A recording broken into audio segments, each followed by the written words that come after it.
Bienvenue dans Pitch d'une nuit d'été. Cette nouvelle collection proposée par les équipes de Le Pitch était presque parfait vous propose pendant tout l'été de découvrir une sélection de films qui va vous dépayser.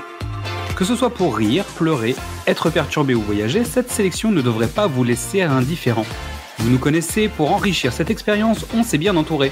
Nous allons tout au long de cette collection donner la parole à des invités. Ils sont instagrammeurs, podcasteurs, youtubeurs ou simples spectateurs, mais ils ont à cœur de vous donner envie de découvrir un film.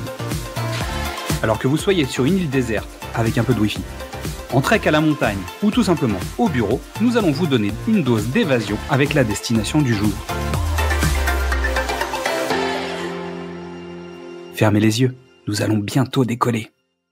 Aujourd'hui, Steph va nous parler de Nos meilleures années, le film de Marco Tullio Giordana. Bonjour Xad.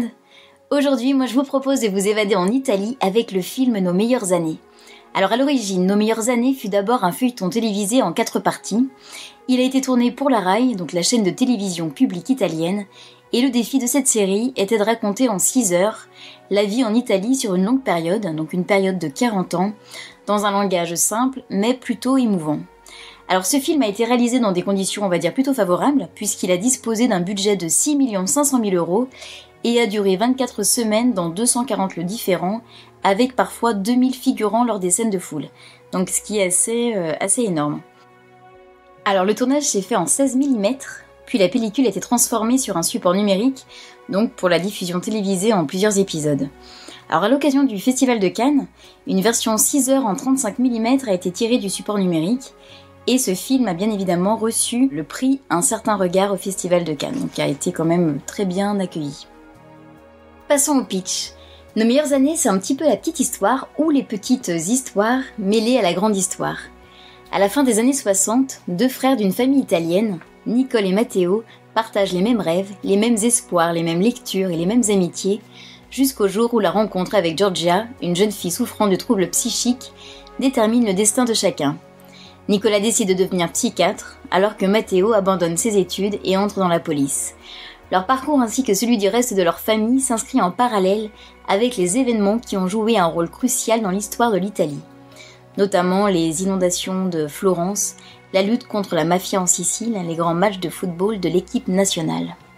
La fiche technique, alors le titre original, La Meglio Gioventù, donc qui signifie la meilleure jeunesse.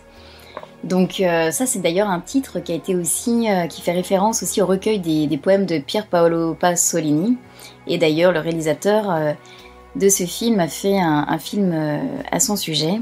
Donc à la réalisation nous avons Marco Tullio Giordana, donc qui est réalisateur, metteur en scène de théâtre et aussi écrivain italien. Il a d'ailleurs reçu de nombreuses distinctions pour ses films. On a comme acteurs principaux donc Alexis Boni, donc dans le rôle de Matteo. Alors Alexis Boni, on le connaît dans le film The Tourist de Florian Henkel, qui est un petit peu son film commercial et qui a plutôt bien réussi. Et on a également comme acteur principal Luigi Locascio. Donc Luigi Locascio a tourné dans pas mal de films de Marco Tullio Giordana, notamment dans les 100 pas en 2000.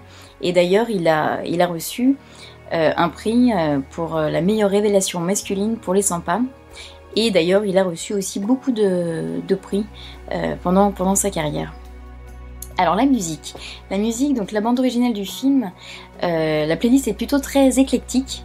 Donc on a du Astor Piazzolla, le groupe The Animals, Fausto Leali entre autres.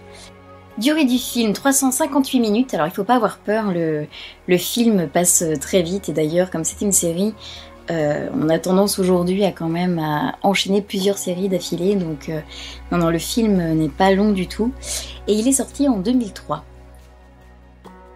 Mon avis sur le film, alors c'est un film plutôt captivant malgré sa longueur, donc on suit vraiment avec joie les histoires de cette saga familiale qui sont mêlées aux événements du pays. Alors la mise en scène est plutôt sobre, pas vraiment originale, mais le film est très beau et on va plutôt s'attacher aux personnages et au scénario. Alors 3 raisons de le regarder. Déjà d'une pour découvrir l'histoire de l'Italie des années 66 à 2000. Le film est vraiment très bien documenté. La deuxième raison pour les 2 comédiens qui sont excellents et vraiment touchants. Et la troisième raison pour découvrir les paysages de l'Italie. On passe de la Toscane à la Sicile, de Turin à Rome. Non, c'est vraiment un film très beau et à voir pour vraiment connaître l'Italie sous toutes ses formes. Merci Steph. Merci Xad. Bon, en tout cas, on espère que nos meilleures années sont devant nous. Allez, à bientôt pour une nouvelle destination. Merci à toutes et tous pour votre écoute. Avant de penser à la rentrée, vous pouvez découvrir ou redécouvrir tous nos formats. Du cinéma au top, précédemment sur vos écrans, Qu'est-ce que c'est Bond, les films de l'Avent ou les films de l'amant. Vous pouvez nous retrouver sur Facebook, Twitter, Instagram ou TikTok et venir discuter avec nous. C'est aussi le moment de découvrir le travail de toutes les personnes que nous allons vous présenter.